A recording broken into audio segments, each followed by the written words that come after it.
I don't think, and I think this is more a reflection on Solskjaer than the squad, I don't think United will better the other two. But when I saw Ronaldo linked to City, oh my days, I was absolutely fuming. I was in my head. There was so many different scenarios where imagine he scores like a last-minute win against United. What does this guy do? Does he, when he signs for City, is he holding the shirt and smiling? I think he'll come in, and because it's Ronaldo, and obviously Bruno's played with him at Portugal, so he knows how it works. I think Ronaldo will come in, he'll say that he wants penalties, he wants free kicks, and I think everyone will go, do you know what? But I reckon Ollie needs to win a trophy to not get sacked.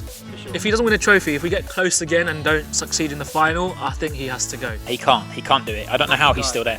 This is something that people are forgetting, is he was 50 million. He was a £50 million player. I don't think he's worth 50p.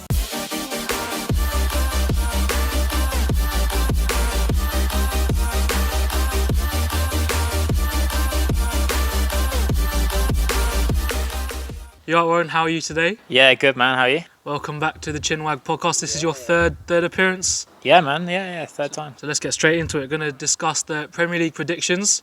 So let's start off with, who do you think will get relegated this season? All right.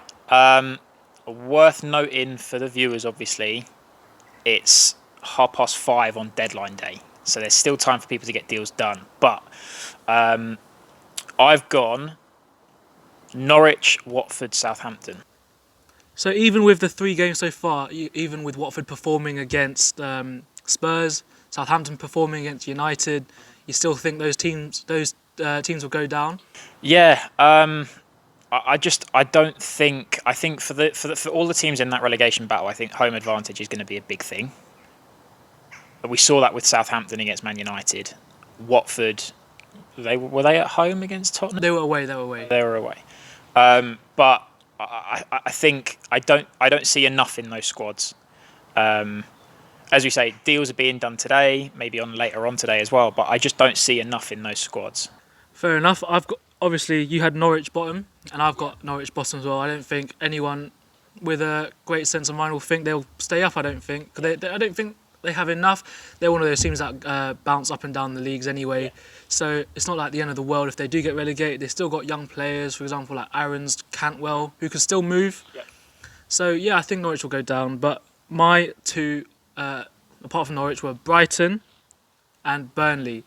I know Burnley have signed Maxwell Cornet, who did the Umbro thing. What? Did you see that? Yeah. Because they've moved the badge, right? So he was pointing to the Umbro logo instead of the Burnley badge. He's okay, left back, left wing.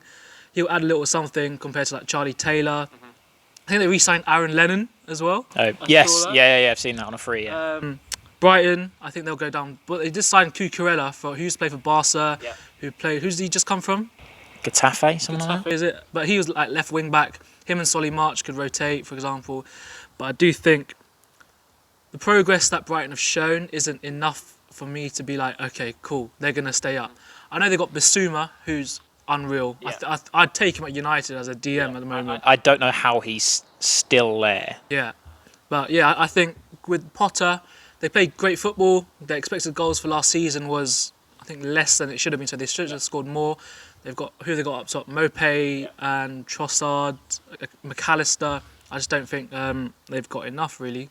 I think one thing, obviously, that I'm sure most people agree with is I think everything's going to be a lot tighter this year. I think the relegation positions last year was pretty much done and dusted with a good few games to go. I don't think that'll be the case this year. I do think that the likes of Burnley and Brighton and maybe even Newcastle will be in that battle.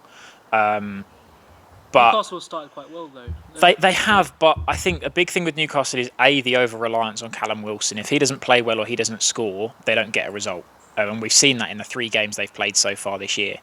They rely on Alisson Maximin as well. Well, yeah, they do, but I think Alisson Maximin, he's an exciting player when you support that team, but I don't think his end product is quite good enough to keep them up on his own. I think he needs Wilson to play well, and if he doesn't, then they're going to be in trouble. But, you know, comparing the teams that we've said to go down, I think Southampton for me is probably the rogue one, and purely on the basis that the players they've sold their best striker in Danny Ings, who's already scoring goals at Villa.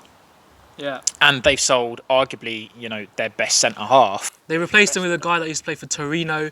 Torino just survived last season, and I don't know his Lianco, something like that. But Football Manager players. He's a good player on Football Manager, but how that translates into the Premier League in real life, I don't know. So Ward-Prowse has signed a new contract as well. He stayed loyal. Part of me is questioning whether in public that is relegation clause. Faith, but if they were to go down, there'd probably be a clause in there because he's an England international. He's too good to be playing in the Championship. So that's why I think Southampton will be there. I don't think they've got a lot of know-how, whereas Burnley, on the other hand, Sean Dyche. I think Sean Dyche hasn't been backed enough. Oh, I say that, but they've signed.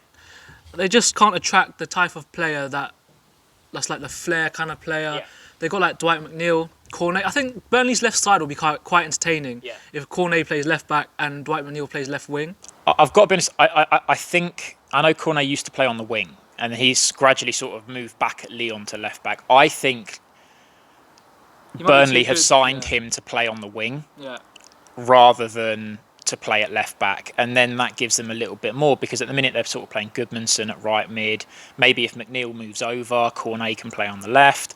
Sean Dyche. If one of their strikers gets injured, they've got Vidra as a backup, and obviously that won't be enough. Yeah, their depth isn't great, and as you say, I don't think Burnley have been backed enough. Sean Dyche deserves better, but he has the know-how, and the squad has the know-how to survive. I don't think Watford, Norwich and now Southampton have sold a couple of their big players. I don't think they've got the know-how there. In my opinion, I think Watford will stay up. Maybe it's a bit biased. My dad's got a season ticket. A couple of my friends support Watford. I'm just hoping that they will stay up so I can go watch Man United when they come. Of course. But they signed Musa Sissoko. I think that's a really good signing for them. Kutska, that he's centre mid who got injured. He plays for Slovakia. Imran Luza from Udinese. They sold Isaac Success, who was rubbish, who I met in a shisha bar in Canary Wharf one time, so I don't know what he's doing there. Not that you do shisha, it's pure coincidence. Coincidence. But they signed Danny Rose. I think Messina's terrible. He's not quick. He's got a long throw, but great, good for him. But they started playing Cathcart at right back. So I don't know about the manager Cisco, but I'm hoping more than predicting that Watford will stay up. And they've just sold Troy Deeney as well. Yeah, well, this is the thing. I think they're doing sensible business. Andre Gray's gone, Deeney's gone, so they're trying to lighten the load on the wages, but I just don't think they have enough. They've brought in these players from the Serie A, but I don't necessarily think they're going to settle and they're going to translate into good performances. Obviously, could be wrong, but we'll see come the end of the season. So obviously we've got those three teams, like mine are different to yours. Obviously there'll be more teams that we can discuss later on in the podcast, for example Newcastle and other teams like that. But moving on, I want to discuss about the top four. So from fourth, who have you got? I've gone Liverpool. Yes, I have Liverpool as well. In third? I've gone United. Now, I had that before Ronaldo signed. I don't think, and I think this is more a reflection on Solskjaer than the squad, I don't think United will better the other two, who I'll say in a sec. I'm wanting to put United second off top, because obviously I support them. But with the signing of Ronaldo, that's going to give everyone a boost. I think we'll be closer to the top than we were last season, but we'll finish one place down. I do agree with you at the fact that I think Solskjaer is holding us back. If we had a Conte, for example, I think we would win the league. Oh yeah, that's a really good shout. I mean, you look at the effect that Tuchel's had on Chelsea. Lampard got rid of him. Tuchel's come in, won the Champions League. Now one of the favourites for the Premier League. I think Antonio Conte could have that exact same effect. So interesting. So moving back to Liverpool, I think this season they're tying their players down to contracts instead of signing. Obviously, they signed Kanate. They got Harvey Elliott back, who looks like an absolute baller. But yeah, I think Liverpool fourth, Man United second. Man United third, sorry. And second place for you is City. City, me too.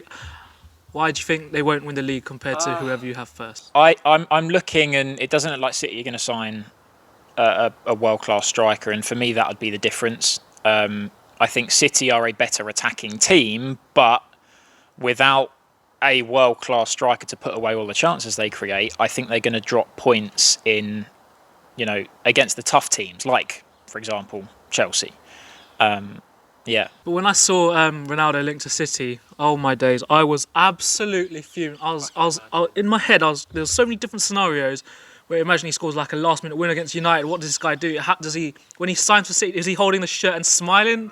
But then when he signed for United, I was just over the moon. But I do agree with you 100%. The City no striker thing, and obviously I hope you have Chelsea first. Yeah, of course. Not Arsenal, Yeah, though. of course. We'll come to talk about Arsenal, don't worry. But yeah, Chelsea first, for sure. The signing of Lukaku, I think that just makes them a different animal completely. Yeah. Like, they have a big man up top. If you look at all the best strikers in the world, like Lewandowski, Kane, Ronaldo, they're not all like little guys like Xavi and Iniesta. I know they play midfield, but they're all big guys. And Lukaku's improved on his touch with Conte at Inter.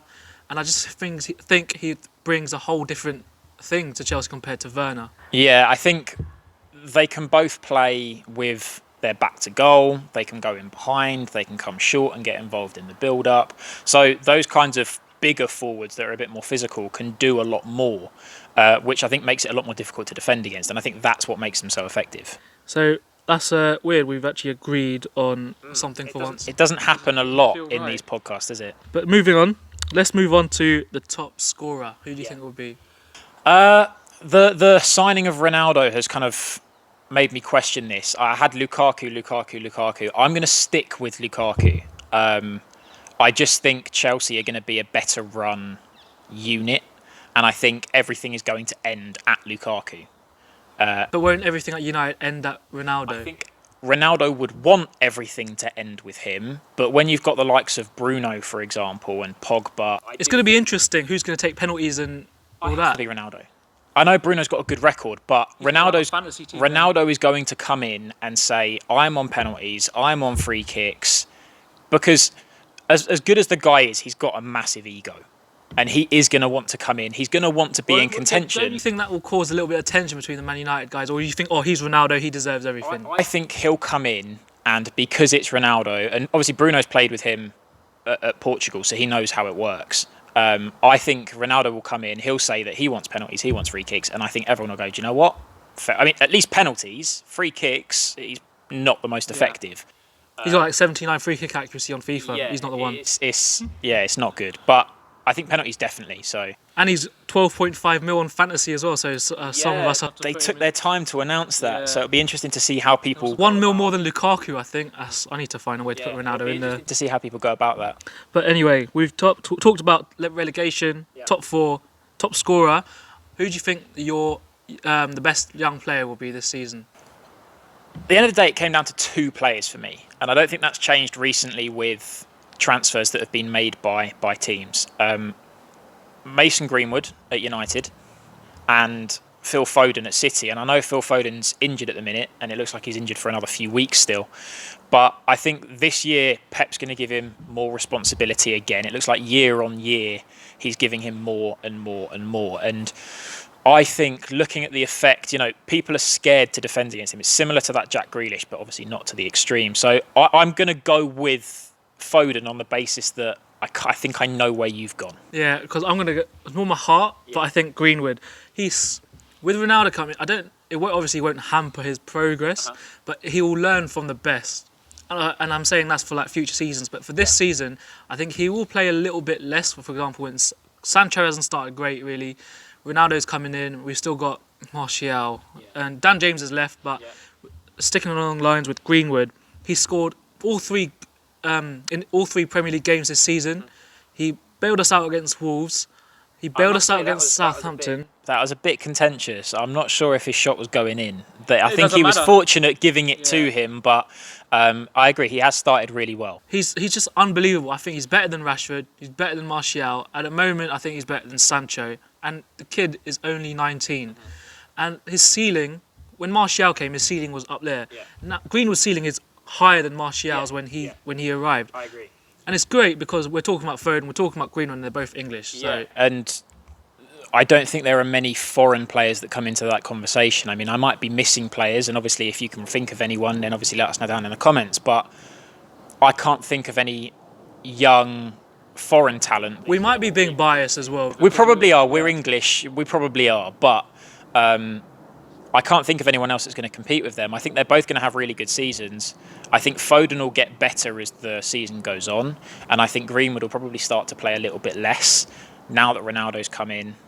Cavani's going to want game time as well. It's going to be interesting to see what Ollie does. Yeah. Like Rashford will come back from his injury. I'm sure Ollie loves Rashford, so he'll probably start. You just spent how much? 80 on Sancho? Yeah, like 75, 80, yeah. He's got to be playing for that much. I know Greenwood's on form and you're going to play him as long as he's on form, but I think as soon as he drops off, that's an excuse to take him out and put the expensive players back in, which might hamper him a bit. We've signed Sancho and Ronaldo, but I think Varane will be a very, very good signing for us. Yeah. He looked very convincing against Wolves. I know there's only one game, but I wasn't too sure of him before he arrived, because I saw for France in the Euros he didn't perform to his best, and I saw a clip online when after the game Ollie asked him same tempo as La Liga, and Varane just answered no, so obviously that means it's quicker. So I do think he will be one of our best signings. So it will take time to adapt, and obviously it was a really good deal that United got, 41 mil as well. but I do think Wolves isn't necessarily the game to judge him off of. I think Traore absolutely tore apart, whichever side he was on. And Varane was protected from Traore. He only had to deal with Jimenez on his own, and it was Maguire and Varane defending against just Jimenez. So I don't know if we can judge him yet. Obviously, it's going to take a few games, but it's a promising start, for sure. I think with the way Ollie wants to play, it seems like we're only going to be one DM this season, maybe not in the big games, but I think he'll have trouble trying to fit everyone in. Yeah. But if we do play Pogba and Bruno at like number 8, we'll need a really, really good holding midfielder. And Fred, mate, this guy is all over the shop. He can't do it. I don't know how he's still there. This is something that people are forgetting, is he was 50 million. He was a 50 million pound player. I don't think he's worth 50p. I think I'm worth more than 50p at DM. But I'd take Bissouma. This is a rogue shout, but I take Frank Zambo and Yista from Fulham. Really? Bro, I think this guy is so good. There's a clip I saw him against City, and he's taking on 3 men and like releasing the ball to their striker. Declan Rice, obviously, obvious one. Ndidi. I think that will be the position. I don't think anyone will do anything big in January because there's been a lot of spending now. But going into next summer, everyone is going to be looking for those holding midfielders. United especially. Camavinga's just gone to Real Madrid. You'd have thought that would have been a perfect signing. He's only 18 though. Well, I mean, everyone in the football world's talking about him, so he must be pretty good. But I reckon Rice could be on the cards. Chelsea or United battling out next year. But I reckon Ollie needs to win a trophy to not get sacked. For sure. If he doesn't win a trophy, if we get close again and don't succeed in the final, I think he has to go. You can't have the squad that he's got and not win a cup. And I don't think the Carabao Cup is worth a mention there because a lot of teams don't take that seriously enough. It's got to be an FA Cup, a European trophy or the Premier League. Anything else has to be considered a failure. Sticky one for Ollie there. But moving on. So I've got another category called Surprise Star. Right, okay. Talk to me. Who's your surprise star in your mind? There are a few here, and I think when we talk about a surprise star, I think it's people that we wouldn't necessarily expect to be playing well. So there's a couple. I'm looking at Damari Gray at Leicester. He started the season unbelievably well, and when he left Leicester, everyone thought, he's washed, he's gone. So he's one potentially, but I'm going to go with Mbeumo at Brentford. Fair enough. He's a good player. I've gone Damari Gray actually. He has started on fire for Everton this season with Rafa, who I think will steady the ship at Everton. He's got a couple of, maybe 1 assist or 2 assists and a goal for himself. And if he can keep supplying those crosses for Calvert-Lewin, he will get so many assists because Calvert-Lewin's just an animal in the air. Yeah, I think Rafa's set his team up really sensibly with players that are going to get balls into the box. Play to your strengths. Don't try and reinvent the wheel. Gray's going to get crosses in. Townsend's going to get crosses in. Luca Dean's going to get crosses in. And that should work well for them. But I just think with Mbeumo, everyone's talking about Ivan Toney. He got his first goal on the weekend. Good, I got him in my fantasy. Yeah, I just think everyone's focusing so much on Tony, and Buemo's the one that's going to play off of that. So Tony will win the flick-ons, and Buemo's quick, physical. He's maybe a bit wasteful, but I think that will improve as the season goes on, and I think he can have a really good season. Buemo reminds me of when Leicester just entered the Prem of Mahrez a little bit. I don't know if is Buemo French or is he Algerian? I don't know. I don't know. I think he's French. That's poor on my part. I don't know. But he's got a silky left foot, plays right wing. I think he's rapid. Well, he's rapid as well, and he can create many chances. Yeah. And he's got just. I think he's a baller. As long as Brentford keep playing, kind of creative attacking football, I think he's going to be one to look for. So we've talked about quite a lot now, but we'll move on to who you think, what team will overachieve this season. Links quite well to what we just spoke about, really. I think it's quite a nice little segue. I'm going to go with Brentford. I like how I've seen them start. Obviously, opening day against Arsenal, for me personally, not ideal, but they attacked well. Defensively, they were solid. Ray is a great keeper. They look like their defensive line is really solid. They signed Aya from Celtic as well, sorry. Yeah, and there's a lot of talk about him as well. And they've got a very sort of Scandinavian core, which we've seen be successful. Obviously, Wolves have a very Portuguese core. And I think having that works really well. And again, I think they've not conceded yet, have they? Or have they conceded once? They conceded one. Because I put Ethan Pinnock in my fantasy team and he got me winning 1 point against Palace, I think. No, not Palace, I don't know. They conceded 1 goal in 3 games, and for a newly promoted team, okay, they've maybe not had the most challenging fixtures, but I think they've started really well. And I think they can... surprise a few. Yeah, they'll definitely surprise people. I think they could push into sort of that 10th to 15th kind of bracket. I've got them finishing at 14th. Actually, and I think their new stadium with the fans as well coming into that new stadium will help them a lot, like we saw in the Arsenal game. Yeah. So I do think home advantage will be a big thing for every team this year. So it'll be interesting to see how that pans out. Hopefully, Man United's away record can continue over Arsenal. Now, this is another discussion, and this is a side note here, which feel free to take this out. Now I'm keeping this in. But I don't think that Man United run can be put on the same level as the Arsenal one, on the basis that United's run started in February 2020. Fans were kicked out of stadiums, so home advantage was lost in March, April. So the vast majority of that run, they've been playing in what is essentially a neutral venue. There's no home advantage. How can that be put on the same level as the Arsenal run in the early 2000s? For me, there's not enough people talking about it. And okay, I'm trying to hold on to anything I possibly can right now as an Arsenal fan, but we saw last year in the Premier League, there were more away wins than home wins for the first time in history. You got to deal with the circumstances. Because there were no fans. That's having such a massive influence. So it's almost, I think there will always be a caveat on that run. That's because you support Arsenal and you're just salty. There will always be a caveat on it, but if they can keep that run going long term throughout this season as well, then unquestionably they need to be given credit. I saw a stat, I think it was like 527 days since Bruno joined. He has not lost an away game, which is incredible, really.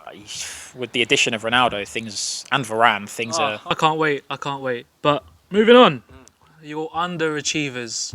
Another good segue. Another good segue. Obviously, just talking about my team, Arsenal. It has to be them, really.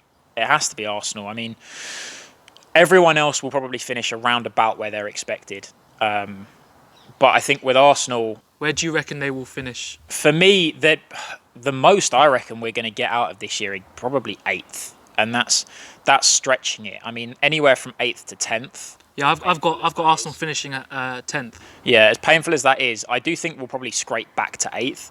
You look at the table now and you're like, how do you think that's going to happen? But we've played 3 games. We've played against... So you've got Norwich next? Yeah, we've got a decent run. There's Norwich and Burnley, I think. Yeah, we've got a good run of games coming up now, and we've played 2 of the favourites for the league title. City, Chelsea. The Chelsea game wasn't disastrous. Obviously, City wasn't helped by conceding early. And then a red card. But we've also had to deal with a lot of squad issues in terms of COVID affected Aubameyang, Lacazette, Ben White. We've got injuries to Thomas Partey. So if you take out, our best centre-half pairing, as well as our starting central defensive midfielder Thomas Partey, as well as our best 2 strikers, the core of the team's been destroyed. And I think it's worth having a little bit of perspective on that. We will come back. I like the signings that we're making.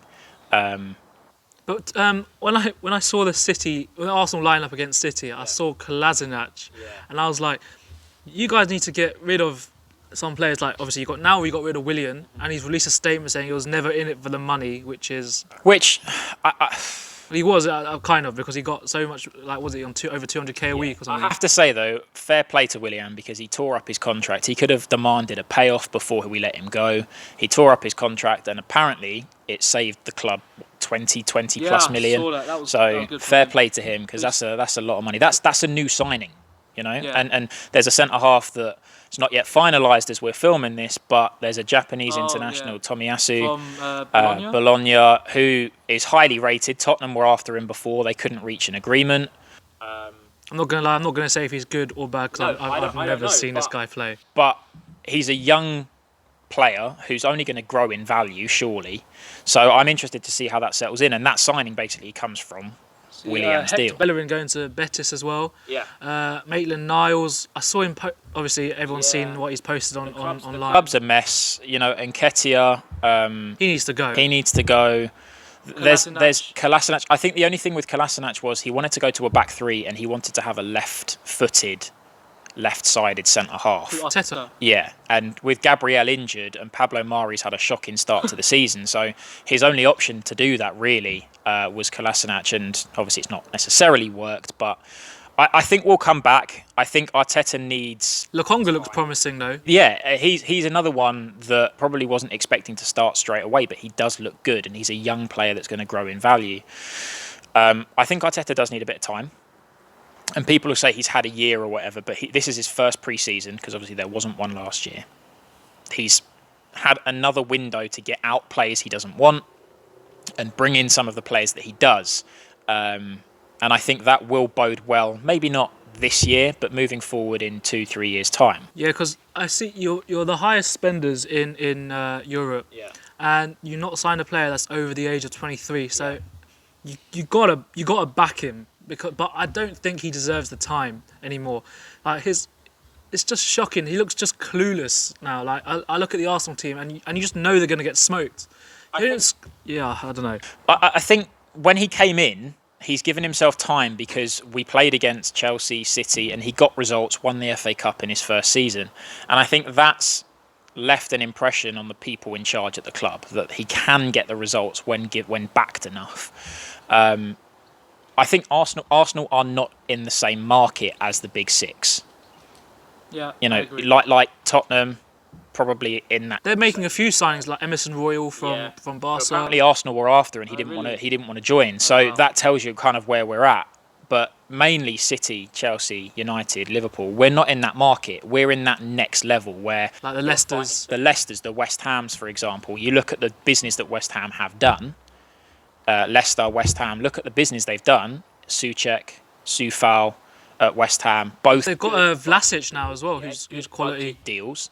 Leicester have done loads of good business down the years by signing young prospects and selling them for a massive profit. Now Arsenal can either do that, or those players can develop and let us, improve over the next few years. So give him time, and I think we will be rewarded. I don't want to see Arsenal turn into a constantly, a managerial merry-go-round, but I don't think this season's going to be great. But if Arteta does leave, I don't know who will come in. Yeah.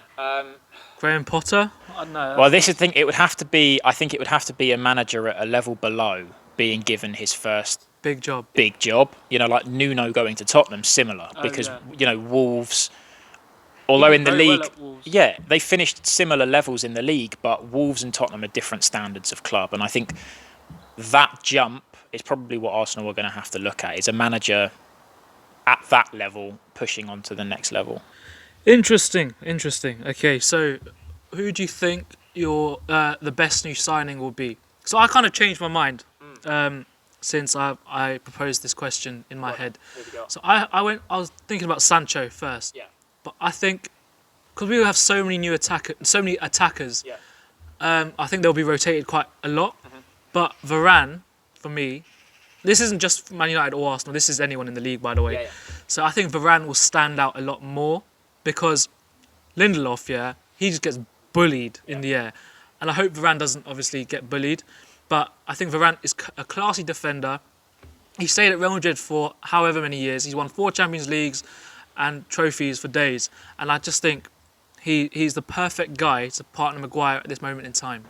Yeah, I mean, I think Varane's got a bit of pace to him. I know he's getting older and he's not rapid, but he's got a bit of pace to him to cover Maguire. And Maguire's so good in the air that even if Varane's not amazing, Maguire can cover that. Didn't do too badly against Jimenez, to be fair to him. But I do think there are sterner tests. I think obviously Jimenez, I know he's clearly cleared to play, but he's not the same player he was yet after the head injury against Arsenal. I think when you play up against like a Chris Wood, when you play Burnley, that'll be a really good test for Varane. Likewise, when you play against a really quick striker, that's going to get him behind. But also, the big strikers like Lukaku, for example, are going to be Harry Kane. They're going to be really good tests to see how. But is Harry Kane's heart in the Tottenham shirt now? I'll be honest, I think it is. He doesn't strike me as the kind of person that's going to do things by half. Yeah, but you got to think about. Imagine you wanted to leave. Obviously, not everyone's the same as Harry Kane, but you got to think about it as, he wanted to leave, and now he said, oh no, I'm not leaving anymore. He must feel some way annoyed and disappointed. I think he always had an understanding with the club, and all of us know, and Harry Kane can't be blind to this, we all know what type of person Daniel Levy is. Once he sets his price, that's it. There's no negotiating. You pay the price or you don't.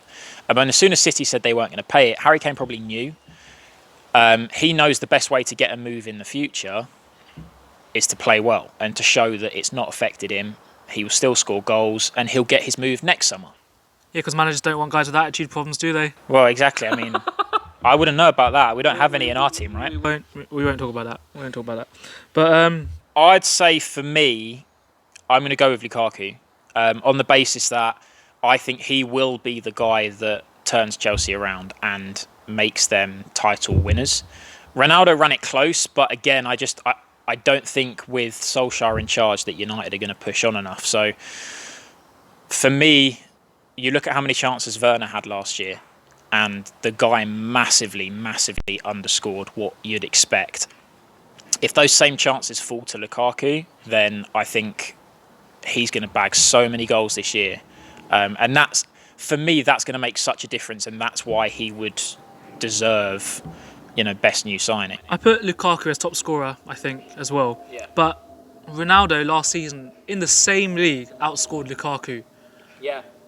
So it might be... I think Lukaku might not score as many goals as Ronaldo. That's still to be seen. I think Lukaku won't be on penalties, whereas Ronaldo probably will be. And that could be the difference between being the top scorer and not being the top scorer. That's why he needs to go in my fantasy team immediately. I know. But I think Lukaku will offer more to the team. I don't think you're going to see Ronaldo dropping into centre midfield, get involved in the build-up, and then get on the end of stuff. You saw in the first game Lukaku played against Arsenal. He was involved in the build-up, and then he got in the box and scored. For me, Ronaldo's very much going to be either edge of the box, shooting, or he's going to be in the box. So, on the whole, I think Lukaku will add more, but Ronaldo could very well outscore him. So, moving on. Yeah. So, I think we should talk about the Europa League spots and the UEFA Conference League spot. Yeah. So, in 5th place, who have you got for missing out for the Champions League? I'm going to go with Leicester. I don't think it'll be as close as it has been. I think the top 4 this year are going to be clear. Obviously, last year the top 4 was the only thing that went to the final day. I can't see that this year. But I do think Leicester, you look at the quality that they've got, they've done really good business again. Is it Samare they've got in central midfield? I think Vestergaard's a very clever purchase to cover for Fofana. They could have gone for someone younger, though. They could have, but I think they've got Fofana. I think in the long run they'll probably get another young centre-half. Johnny Evans isn't getting any younger. Daka. Patson Daka, I think, is a brilliant signing. We've not seen enough of him yet, and obviously we're trying to compare from the Austrian league to the Premier League, but he seems to play exactly the same as Vardy, and that's what they've needed. Isn't someone to replace him now, but someone that when Vardy does eventually retire. I don't know how old he is now, 35 or something. He's not got another few years left. I mean, unless he's a machine, which we know he is, but they need someone... Lives on 3 Red Bulls a match day, mate.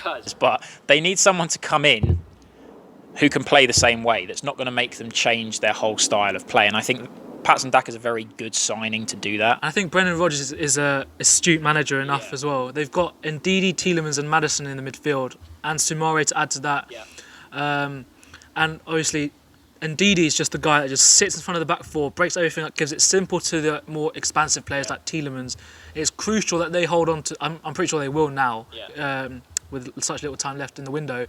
But with Tielemans and Maddison, they've got amazing creativity. Wings, they got... who have they even got on the wing? Harvey Barnes. Harvey Barnes. Iosi Perez can do a job for them. But I think they've got a really strong squad, and even their fullbacks, the depth that they have at fullback. James Justin to come back as well. Exactly. So, Thomas, Justin, Bertrand, Pereira, Castagna. Oh, wow. Their fullbacks are incredible. I think Kasper Schmeichel is so good. I think he's world class. He's so good. He can make saves that I don't think many other keepers can make. And he's a leader.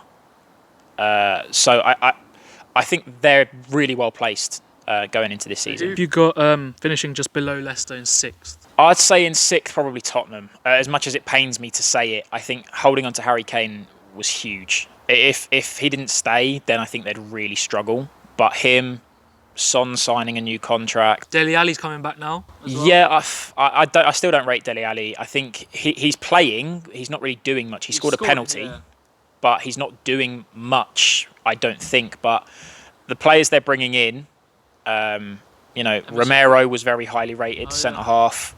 Emerson Royal, like we talked about earlier. At right back. So I think they're doing smart business, and it would be interesting to see how that affects things moving forward. But it'd be interesting to see, as you said about Harry Kane and Ndombele, both made it very clear they wanted to leave. How is that going to affect the dynamic in the club moving forward? Ndombele didn't have any pre-season game minutes, no minutes yet under Nuno, but they've started really well. They didn't want him. He wanted to leave. They couldn't find anyone. So, we'll see how things go. But they have started really well under Nuno, and that's, I think... 3 clean sheets, 3 1-0s. Yeah, I do think they are going to start to struggle, though, a little bit more when they play against those teams that play a low block, like Watford. At the end of the day, the goal they scored was a free kick that went all the way in. It's a bit lucky. You're not going to get those all the time. I think they're going to struggle against those low block teams.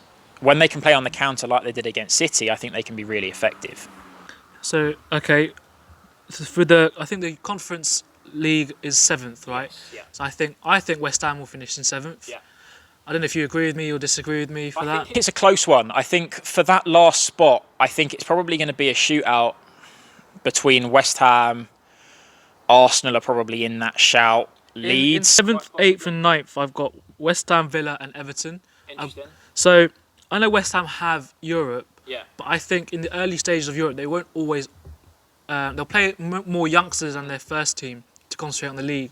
But I think West Ham have just started insanely good. Yeah. Antonio's been involved in 7 goals in the first 3 games. The man's a lunatic. He came to West Ham as a right back. Yeah, if you don't have Antonio in your fantasy team, I don't know what you're doing. Amateur, mate. Amateur. But I think at the start of the season, I'd have been really worried about their squad depth because they didn't have any. Outside of their first 11, their squad depth dropped off a cliff.